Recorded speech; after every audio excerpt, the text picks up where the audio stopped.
నమస్తే. Welcome to legend TV. ప్రస్తుతం నాతో పాటు పక్కా జడ్సన్ గారు ఉన్నారు. మాట్లాడదాం తెలంగాణ రాజకీయాల్లో జరుగుతున్న కొన్ని మార్పులు గాని, ఏదైతే ఇష్యూస్ జరుగుతున్నాయో ప్రధానంగా వాటి గురించి అయితే మాట్లాడే ప్రయత్నం చేద్దాం. నమస్తే అన్న. నమస్తే బ్రదర్.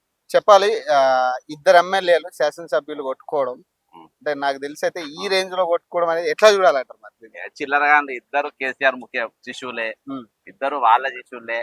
వాళ్ళే పంపిన తెలుగుదేశంకి వెళ్ళి గెలిచిన వాళ్ళు. రేవంత్ రెడ్డి ఏమో తెలుగుదేశం పాత దోస్తు. ఉమ్, అర్థమైందా? ఇదంతా వాళ్ళ పంపుడే. ఉమ్, బ్రదర్ మీరు బీఆర్ఎస్ కాంగ్రెస్ మధ్యలో ఫైట్ ఎక్కడ అయితే మీరు ఒకటి గుర్తుపెట్టు, బాగా జాగ్రత్త.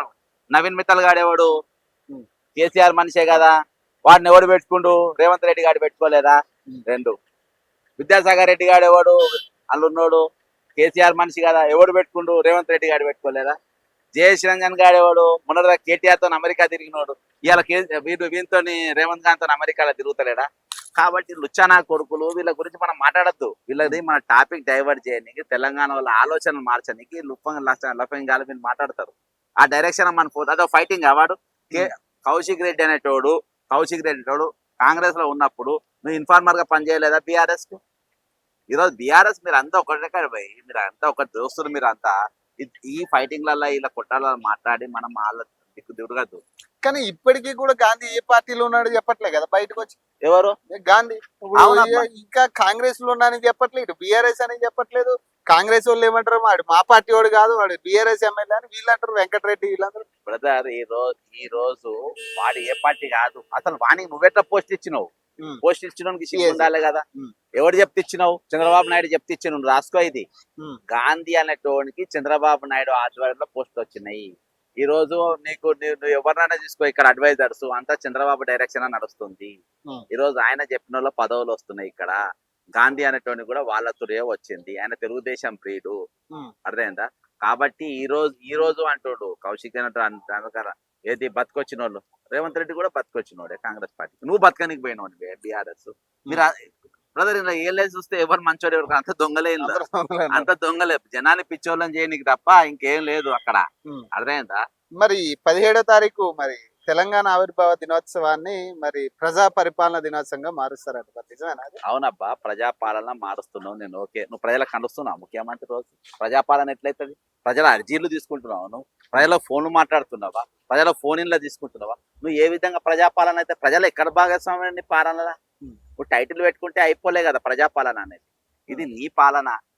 నీ పాలన. హైదరాబాదు నీ ఒక తమ్మునికి ఇచ్చినావు, మహబూబ్ నగర్ ఒక తమ్మునికి ఇచ్చినావు, కామారెడ్డి ఒక అన్నకి ఇచ్చినావు. ఈ రోజు జిల్లాలు ఒక్కొక్కరు పంచుకున్నారు. ఈ రోజు వేమనారాయణ రెడ్డి అంటే పెట్టుకొని మీరు వాళ్ళ దగ్గర ఒక పంపకాలు నడుస్తుంది, పాలన నడుస్తుంది. ఏ పాలన ప్రజాపాలన అంటే? ఈ రోజు నువ్వు కంచె తీయంగానే ప్రజాపాలన కాలే కదా. ఉమ్, కంచె అనేది తీసినావు కానీ వాళ్ళు ఉంటలేవు కదా. నువ్వు ఉంటలేవు కదా. అటుపక్క సీతక్క ఉంటుంది, అటుపక్క వేమనార ఎవరు బట్టి విక్రమార్క ఉంటారు. అర్థమైందా? వీళ్ళకు కావాలేందుకు అని చెప్పేసి తీసి అవతల పడేసినావు. ఉమ్, కాబట్టి ఈ రోజు ప్రజాపాలన నడుస్తలేదు. ఈ రోజు నడుస్తుంది నీ అంత పాలన కూడా నీ అన్న ఉమ్, దొంగ పాలన నడుస్తుంది, లుచ్చా పాలన నడుస్తుంది, లఫంగి పాలన నడుస్తుంది. ఈ రోజు ప్రజలకు అందుబాటులో లేని పాలన నడుస్తుంది. ప్రజలకు కావాల్సిన పథకాలు అందని పాలన ఈ రోజు నడుస్తుంది.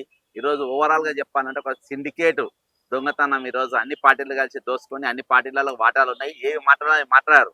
ఉమ్, ఈ రోజు బీఆర్ఎస్ పార్టీ మాట్లాడతా. ఉమ్, బీఆర్ఎస్ మీకు వీళ్ళ పైన ఎంక్వైరీ చెప్పది. టీఎస్పీఎస్ క్వశ్చన్ పేపర్ లీక్ అయినప్పుడు అంటే దాని మీద ఎంక్వైరీ అయిన వాడు అడగడు. లేదు. కాళేశ్వరం మీద ఎంక్వైరీ చేయమని అన్నాడు. ఉమ్, మేఘా కృష్ణారెడ్డి పేరు ఎవరు తీయరు, ఏ పార్టీ తీయరు, ఏ దొంగలు తీయరు. అర్థమైందా? అసలు దోచుకపోయిన దొంగల గురించి ఎవరు అన్ని మాట్లాడేది వీడు వాడు వ్యక్తిగత విమర్శలు తప్ప ఈ రోజు పరిపాలన పరంగా, దోపిడీ పరంగా ఏ విధంగా దోపిడీ గురైనాం అనేది, ఆ దోపిడీ గురించి మాట్లాడినా వీడు మాట్లాడినా వాడు మాట్లాడు. ఉమ్, కాబట్టి ఎటుపోయినా ఈ రోజు నష్టపోతుంది ఈ పాలన. ప్రజాపాలన ఎవరంటే ప్రజలు. ప్రజాపాలన నష్టపోతున్న ప్రజలు, కామన్ మ్యాన్. ఉమ్. వాళ్ళంతా మరి బాగున్నారు. కొత్త టిపిసిసి అధ్యక్షుడు మీరు యాక్సెప్టబుల్ అనేది మహేష్ కుమార్ ఆయనదే ముందు బ్రదర్, ఆయన టీడీపీకి వెళ్ళొచ్చు, ఆయన టీడీపీకి పోయినోడే. అందరూ నేను గమ్మత్తంటే బ్రదర్, అసలు జర్నలిజం లా అసలు ఎవరు ఏం మనిషి ఎక్కడికి వెళ్ళొచ్చినో తెలుస్తలేరు.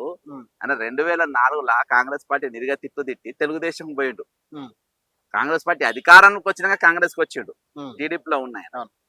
మరి ఆయన కాంగ్రెస్ సిపాయి ఎట్లయితాడబ్బా? ఈరోజు కాంగ్రెస్ పార్టీకి వెళ్ళి బయటకు వచ్చింది, అన్న సస్పెండ్ చేసి బయటకు. అవును. నేను ఏ పార్టీలో జాయిన్ కాలే, మమ్మల్ని సిపాయిలు అంటారు. అవును. మీరు సిపాయిలు ఎట్లా అవుతారు? కాంగ్రెస్ పార్టీ రూలింగ్ లోకి వచ్చిన ఇవాళ రేవంత్ రెడ్డి ఆయన అంటే ఆయన పెద్ద గీత అబ్బా, ఆయన కంటే డమ్మీ ఉండాలని డమ్మీ ఇవాళ కొత్త పీసీసీ ప్రెసిడెంట్ డైనమిక్ వచ్చిండు, ఈయనతో పార్టీ మారుతుందనే టాక్ ఏమైనా వచ్చిందా? లేదు. వస్తలేదు కదా. లేదు. ఎందుకు వస్తలేదు? ఎందుకంటే రేవంత్ రెడ్డికి ఆయన కంటే డమ్మీ అనేది కావాలి. ఉమ్. నా సొంత కిచ్చదూడు పీసీసీ ప్రెసిడెంట్ రేవంత్ రెడ్డి అంటాడు కనవాడు. ఉమ్. అర్థమైందా? నా సొంత పీసీసీ ప్రెసిడెంట్ ఇవ్వరు, రేవంత్ అంటాడు కనవాడబ్బా. పార్టీ వాళ్ళకి ఇవ్వరు. ఆ? ఈ కనబడాలి అసలు. అంతా అవుటర్సే కనపడుతుంది కదా, ప్రతి శాఖలో కూడా అంతే. అవుటర్సే ఉన్నారు. ఈయన ఏం లేదు, ఇప్పుడు ఇల్లు తిరుగుతుండు మహేష్ కుమార్ గారు ప్రెసిడెంట్ అయినాక ఇల్లు తిరుగుతుండు. అర్థం వాళ్ళు వచ్చి నిన్ను కలవాలి భయ్, నువ్వెందుకు ఇందుకు తిరుగుతావు? Right. చీఫ్ మినిస్టర్ కూడా వచ్చి పీసీసీ ప్రెసిడెంట్ కలవాలి. PCC president is most powerful post. నువ్వు కుటుంబంగా పోయి పదవి పవర్ఫుల్ మనిషికి ఇచ్చినట్టనా ఇప్పుడు? ఏ లేదు, దాని వాల్యూ పోయింది, అయిపోయింది. ఆయన ఇండ్లు తిరుగుతుండు కుటుంబాన్ని తీసుకొని, ఏదో అది కాదు కదా. చీఫ్ మినిస్టర్ వచ్చి ముఖ్యమంత్రి నుంచి వచ్చి నేను ఒకటి చెప్తా బ్రదర్, మల్లికార్జున్ ఖర్గే గారు ఏసీసీ ప్రెసిడెంట్ అయినాక రాహుల్ గాంధీ పోయి మల్లికార్జున్ ఖర్గే, మల్లికార్జున్ పోయి రాహుల్ గాంధీ కలిసిందా? రాహుల్ గాంధీ పోయి రాహుల్ గాంధీ పోయి. మరి ఇక్కడ ఎవరు పోవాలి? రేవంత్ రెడ్డి పోవాలి. మరి ఆయన పోలే కదా, ఎవరు పోతుంది? కాబట్టి ఇదంతా బహిరంగంగా ఏదో చూపించుకోవడానికి అంతే. అంటే బ్రదర్ ఆయన అదో పోస్ట్ అదో ఇది అది అంత అంటే దాన్ని ఒక పవర్ఫుల్ గా చేసేది ఇది లేదు. అదొక శాఖ లెక్క చేయబోతున్నది కనబడుతుంది. అందుకని పెద్ద స్పందన ఏం లేదు. కానీ ఇటీవల రేవంత్ రెడ్డి వ్యాఖ్యలు కూడా మీరు చూసుంటారు. ఒక ముఖ్యమంత్రి స్థాయి వ్యక్తి మరి సోషల్ మీడియాలో ట్యూబులు అనుకుంటూ లేదంటే ఏది గొట్టాలనుకుంటూ, అంటే ఈ రకమైన వ్యాఖ్యలు ఒక ముఖ్యమంత్రి స్థాయి వ్యక్తి కరెక్టేనా? ఈ అంశాలు, ఈ వ్యాఖ్యలు కరెక్టేనా? సీఎం కుర్చీని ఆయన అవమానపరుచుకోండి. సీఎం కుర్చీని ఏమని చెప్పింది ఆయన? గుంపు మేస్త్రి అన్నాడు. చీఫ్ మినిస్టర్ అంటే పవర్ఫుల్ పోస్ట్, ప్రధాన పౌరుడు ఈ రాష్ట్రానికి. అర్థమైందా? ఆయన కింద మంత్రివర్గం ఉంటుంది. అర్థమైందా? ఆయన మంత్రులను నియమిస్తాడు. ఆయన క్యాబినెట్ కు చీఫ్. అర్థమైందా? Is the chief of the house. అర్థమైందా? ఏది సభానాయకుడు కూడా ఆయనే అవుతాడు. అసొంటిది దాన్నే గుంపు మేస్త్రి అని చెప్పి నువ్వు చిల్లరగా ఇంటర్మీడియట్ ఫెయిల్ వాళ్ళంతా ప్రైవేట్ స్కూల్ టీచర్లలో పనిచేస్తున్నాయి. రౌండ్ టేబుల్ పెడితే అందరు నేను ఎంఏ బీఈడి పిహెచ్డి ఒక్కోళ్ళు అందరు రేవంత్ రెడ్డి కంటే ఎక్కువనే చదివి. కాబట్టి ఈ రోజు యూట్యూబ్లు గొట్టాలు పట్టుకుంటే గొట్టంగానే మాట్లాడతారు. ఇప్పుడు నేను నా సొంటోడు, నేను చీఫ్ మినిస్టర్ అయినా ఇంత చిల్లరగాని, నేను ఓటుకు నోట్లో దొరికినోడిని, నేను ఇంత పెద్ద దొంగను చీఫ్ మినిస్టర్ అయినా అని ఆయన ఎక్కించుకుంటాడు. అసొంటిది ఇవన్నీ చిల్లరగా ఆడతాయి. అరే యూట్యూబ్ ఏంది ఇది ఏం మాట్లాడో తెలియదు. అందరు ఈయన లెక్కనే అనుకుంటారు. నేను చిల్లరగాని కదా, అవి కూడా చిల్లర ఛానళ్ళు, అవి చిల్లర యూట్యూబ్, అవి చిల్లర గొట్టాలు అని ఈయన చిల్లర కాడు కాబట్టి వాటిని కూడా చిల్లర కాడని ఈయన అనుకుంటాడు. బేసికల్ గా ఈయన చిల్లర కాడు. ఇప్పుడు కూడా అదే యూట్యూబ్ లో చూపిస్తే గానీ ఆయన కథాంశాలు బయటికి రావు. అంతే కదా. ఇప్పుడు రాధాకృష్ణ దానిలో రావాలంటే ఆయనకు పైకం చెల్లించాలి. ఇంకా వేరే ఛానల్ ఏమైనా రావాలంటే దానిలో పైకాలు కట్టాలి. యూట్యూబ్లలో రూపాయి కట్టకుండా ప్రజాస్వామ్యాలు వస్తే రూపాయి కట్టకుండా కానీ వాళ్ళు ఎంబడి పడి మీ ఇష్యూ మాకు చెప్పు మేము వేస్తామని చెప్పి వస్తాం. ఇది ప్రజా ఛానల్ అంటారు. నువ్వు ఇష్టం వచ్చినట్టు వేస్తే పబ్లిక్ ఏం చూడరు. జెడ్సన్ అంటాడు ఒక దొంగ, ఈయన దొంగ దొర అని యూట్యూబ్ తిడతారు. నేను కాబట్టి దొంగ దగ్గర చూపెడతారు, దొర లెక్క చూపెడతారు. వీళ్ళు ఏం చేస్తున్నారంటే పెద్ద ఛానళ్ళు దొంగను దొర లెక్క చూపెడతారు వాళ్ళు. కాబట్టి ఆయనకి ఇప్పుడు ఆ ఛానల్ అవసరం. ఎందుకంటే నేను దొంగను యూట్యూబ్ ఛానల్ నన్ను దొర అని చెప్తే పబ్లిక్ నమ్మరు. అది ఏబిఎన్ అంటే చూస్తారు. కాబట్టి నాకు ఇప్పుడు శాటిలైట్ ఛానల్ కావాలి, యూట్యూబ్ ఛానల్ వద్దు అనేది ఈ విధమైన వ్యవహారం ఈరోజు రేవంత్ రెడ్డి మధ్యలో తిప్పుతుండ్రు. ఈ ఛానళ్ళ పైన వీక్ గా మాట్లాడడం, చీప్ గా చేయడం. ఆయన ఏదో వీక్ గా మాట్లాడితే వీక్ ఏం కాదు. అర్థమైందా? ఇప్పుడే రౌండ్ టేబుల్ మీటింగ్ లో కూడా మేము ఒక అసోసియేషన్ పెడతామని చెప్పేసి చెప్పారు. వాళ్ళే యూనియన్ పెట్టుకుంటారు, వాళ్ళే నడిపిస్తారు. జర్నలిజం అన్న దానికి ఏం డెఫినేషన్ ఏం లేదు కదా. బహిరంగ గొంతెక్కి ఎవరు ప్రశ్నించగలితే ఎవరు మాట్లాడగలితే వాళ్ళే. ఇవాళ బ్రదర్ ప్రెస్ మీట్లల్లా ఏబిఎన్ వాడు ఎక్కడ ఉన్నాడు, లేకుంటే V6 ఎక్కడ ఉన్నాడు, గాడిది గుడ్డు గాడికి ఎవడు చూస్తలేడు. యూట్యూబ్ ఛానల్ అన్నీ వచ్చినాయా లేవా అని చూసుకుంటారు. ఇవాళ ఆ స్థాయికి వచ్చింది. ఈ స్థాయిలో రేవంత్ రెడ్డి యూట్యూబ్ ఛానల్ గురించి వ్యంగ్యంగా మాట్లాడినంటే నేను బహిష్కరించి మనం వాడిని వార్తలు ఏమి వేయద్దన్న. ఇవాళ వాడు సూసైడ్ చేసుకున్నాడు. రేవంత్ రెడ్డి అనేటోడు సూసైడ్, వాడు వీడు అని ఎందుకు అంటున్నావు? మీరు ఫీల్ కావద్దు. ఆ సినిమా అది గుంపు మేస్త్రి, నేను చిల్లరగానని ఆయనే చెప్పుకుంటూ చిల్లర మాటలు మాట్లాడగాను. చిల్లరగాని లెక్క మాట్లాడుకుంటే అదే పెద్ద నోటి లెక్క మాట్లాడుతున్నా. కాబట్టి వాళ్ళ స్థాయి వాళ్ళు దిగజార్చుకుంటూ, అంతేకాకుండా ఈరోజు యూట్యూబ్ ఛానళ్లకు అంటే సామాజిక మాధ్యమానికి దూరం అయిపోయిండు, సోషల్ మీడియాకు దూరం అయిండు. ఈ రోజు ఆయనకు నాకు ఈయన నాయకత్వంలో పనిచేస్తున్నానా, లేకుంటే నేను రాహుల్ గాంధీ నాయకత్వంలో పనిచేస్తున్నానా, నేను మోడీ నాయకత్వం, అసలు ఈయనకి ఎవరి నాయకుడు ఆయనకే స్పష్టత లేదు. రైట్. రోజు ఒక లీడర్షిప్ లో పనిచేస్తాను. మరి ఫైనల్లీ హైడ్రా గురించి ఏం చెప్తారు? మరి చట్టబద్ధీకరణ ఇస్తారంట హైడ్రాకి 500 మంది బలగాలను ఇస్తారంట. మరి ఏంటి పరిస్థితి? గవర్నమెంట్ తరఫు నుంచి చేయగలరా?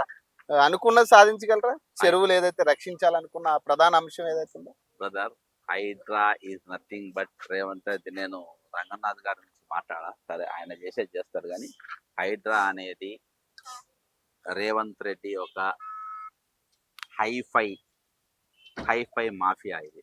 Hmm. అర్థమైందా? హైఫై మాఫియా నడుస్తుంది. ఈ రోజు మై హోమ్స్ పైన ఆయన ప్రెస్ మీట్లు పెట్టిండు. మై హోమ్స్ చట్టాల కట్టిన నువ్వే చెప్పినావు, నోటీసులు పంపినావా? లేదు. నాగార్జున పల్లగొట్టి హైప్ తీసుకొచ్చిండబ్బా. Hmm. అర్థమైందా? కొన్ని విల్లాలు కొట్టి హైప్ కాపాడుకుంటుండు, చిన్నవి కొడుతుండు, వేరే వాళ్ళ దగ్గర వసూలు చేసుకుంటుండు. రేవంత్ రెడ్డి అది నిజ వ్యాపారం అది. రేవంత్ రెడ్డి గారు రెగ్యులర్ డ్యూటీ అంటే అదే, ఇంతకు మించిన డ్యూటీ ఏం లేదు. పూర్వం చేసిన కుల వృత్తి అది ఆయనకు. అర్థం, ఆయన పర్సనల్ వృత్తి అది, ఆయన ఎంచుకున్న వృత్తి అది.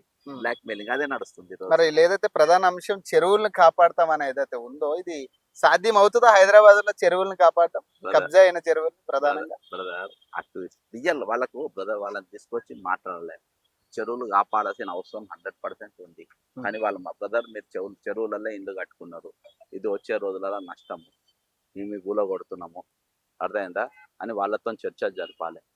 వాళ్ళకు ఎవరైతే బిల్డర్ దగ్గర ఉందో బిల్డర్ దగ్గర పైసలు ఇప్పిస్తారో ఎవరి దగ్గర ఇప్పియాలి, లేకుంటే వాళ్ళకు డబల్ రూమ్ మీద కట్టి ఇచ్చేయాలి. వాళ్ళని పంపి సామరస్యంగా వాళ్ళ ఇల్లు వాళ్ళతో గుళ్ళుగుట్టట్టుగా నువ్వు చేయగలగాలి. అదొక యజ్ఞం అబ్బా. అది వినోబాబా ఎట్లా చేసిండో భూ సంస్కరణలో, భూ పంపిణీ, భూ బ్యాంకు, అట్లా ఇది కూడా ఒక యజ్ఞం. చెరువులు అనేది 100% అది వెల్కమ్ చేస్తారు. కానీ ఈయన నడుస్తుంది ఏంటంటే, ఈయన ఆలోచన ఉందంటే Hydraa is nothing but high power mafia. Revanth Reddy ఆధ్వర్యంలో పాపం అధికారుల ముందు పెట్టి వాళ్ళని నడిపిస్తారు. రైట్. Thank you.